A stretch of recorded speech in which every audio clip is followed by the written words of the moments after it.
What's up, guys? Welcome back here. Today I'm back with another video. In this video, I'll be talking about some potential Pascal Siakam trades, as there have been rumors of him being traded potentially to the Warriors and Siakam for maybe Wiseman type of deal with other assets involved, of course.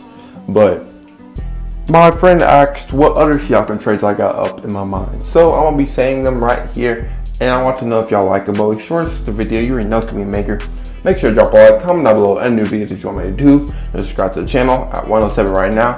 Trying to hit 125 or possibly 200 as fast as we can. But now let's get started.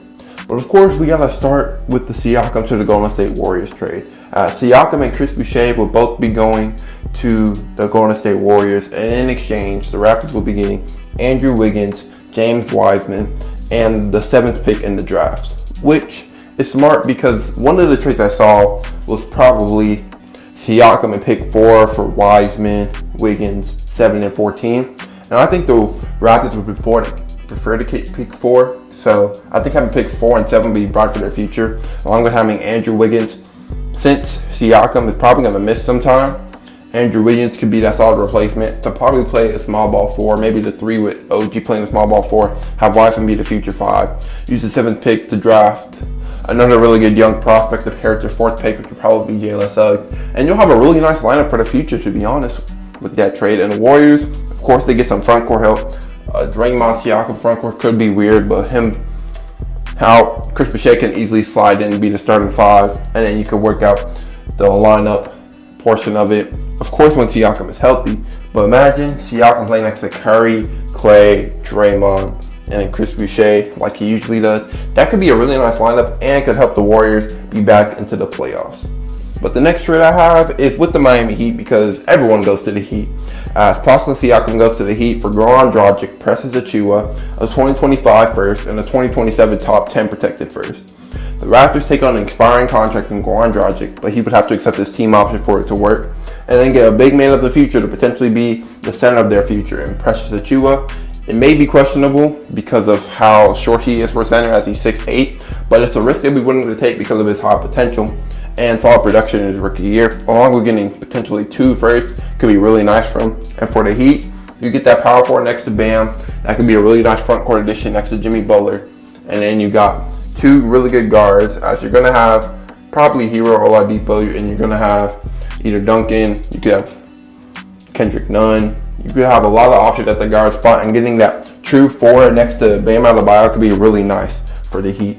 The next trade I'll be having will be made with the Sacramento Kings. If De'Aaron Fox is upset and wants to make the playoffs officially, this trade could make them, as they get Pascal Siakam, but in exchange they have to give the Toronto Raptors Harrison Barnes, Marvin Bagley, pick 9, and then pick 39, which could be weird, but getting pick 9 along with pick 4 could be really nice for them.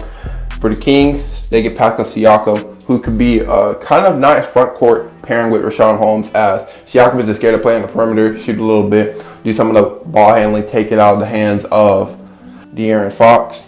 And he could work well with Richaun Holmes, who's going to get those rebounds, catch those lobs, work inside for you. And pairing next to Tyrese Halliburton could be a really nice 4 team. And then you just got to figure out how you're going to work that small forward spot, which I think they could really find with their MLE and free agency, and then they can make it really work. But I think Siakam and Fox would be really nice to potentially end the playoff drought for the Sacramento Kings. And then for the Toronto Raptors, they're getting a young big Marvin Bagley, along with getting pick 9, which if you compare that with pick 4, like I said, could be really nice for your team. I don't know who they could really take at 9. Maybe they could take a risk, try to get that Sengun guy, like I said, and maybe build up a future lineup of probably Malachi Flynn or Kyle Lowry, your choice, Fred VanVleet. You got OG Anunoby, Marvin Bagley, who got in this trade, has still a lot of upside, even though he hasn't looked the best. Maybe it's just because the situation fit. Maybe he'll fit better in Toronto with their staff development. And then take a risk on Sengun with pick 9. Along with getting a very high 2nd round pick, you could probably find a steal with that pick. And Harrison Barnes, who can still give you buckets off the bench, could be really nice to have. If you still want to be a decent team, just want to go to the younger route, but if you still want to make the playoffs, Harrison Barnes would be a solid addition to the team. The next trade I have is going to be with the Charlotte Hornets, and this trade might be a little bit weird for you, but I got an explanation for it. that the Hornets will be getting Pascal Siakam, and the Raptors will be getting PJ Washington, Jalen McDaniels, and then you add the 11th pick in the draft, which may be weird. You may think the Hornets are underpaying a lot for Siakam, but one reason the Raptors do this trade is to have a lot of cap flexibility, as they'll clear up $27 million with this trade, and it actually works financially. PJ Washington, Jalen McDaniels, both young bigs, still have multiple years on the contract. PJ Washington will just replace Pascal Siakam in the starting 4 spot, and Jalen McDaniels could play that 3 or 4 spot. Coming off the bench, have a lot of potential and potentially be something special for him. Along getting pick 11, along pairing that with pick 4, could be really nice for him. Maybe they use it to trade up to probably try and get Evan Mobley, which I would not be opposed to. That could be really nice for them. And then for the Hornets, you get LaMelo Ball, Terry Rozier, Gordon Hayward paired with Pascal Siakam, and then you still only have to figure out how to work that center spot. That could be a really nice playoff that takes the Hornets to the next step to make the playoffs. And then the final trade I have is a 3-team trade, which is going to be really weird because this is probably the worst trade I made, but I just wanted to get some sort of 3-team in. It's going to sound really weird. But the trade is Siakam and Jakob both going to the Blazers.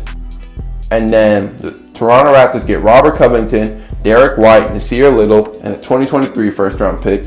And the Spurs will get Yusuf Nurkic and a 2026 first-round pick, top 5 protected, which both first in the trade are coming from the Blazers. For the Blazers, you're getting Dame some more help finding that true 4 for him that you can really put next to CJ. Of course, it'll ruin you defensively, but that's where Jakob comes in, who's actually been one of the most underrated rim protectors in the league. Could be really nice to have at that 5 position, as you could have a lineup of Dame, CJ, Derrick Jones Jr., or Melo, but I think they will start Derrick Jones for defense. You got Pascal Siakam, who's actually not a bad defender. He's an okay defender. And then you get Jakob Poeltl. That could be a really nice lineup that hopefully takes that next step for the Blazers and keeps Dame happy. For the Spurs, you only have to give up Jakob Poeltl and Derek White, and you can still get a first-round pick along with Yusuf Nurkic, who this year was pretty bad, but the year before, he was having an amazing year. And if the Spurs can get that, because they're missing that true 5 that they want, and if they can get that, they can sign him to maybe a steal of a contract, develop him, and maybe he becomes something fresh for him along getting a first. And then for the Raptors, they're trading away Pascal Siakam. That's it. And they get Robert Covington, a really good 3-and-D wing to have, a perfect mentor for OG Anunoby. Derek White, a young shooting guard who can get buckets. May be weird because they do have a lot of really good young guards, but him playing that true shooting guard spot that Fred VanVleet isn't really a true shooting guard. Derek White can be that. And then Nasir Little, another young wing who can defend really well, could pair really well next to OG, to be honest. And then a future first, just in case if Blazers go wrong, that pick could be really nice for him. I think probably the Raptors would lose this trade the most, but getting all that for just Siakam, I feel like could be a decent amount. But what do you guys think of these trades? What other trade ideas are you thinking about? If you enjoyed, make sure to drop a like, comment down below any videos you want me to do, and subscribe to the channel. Peace out, guys.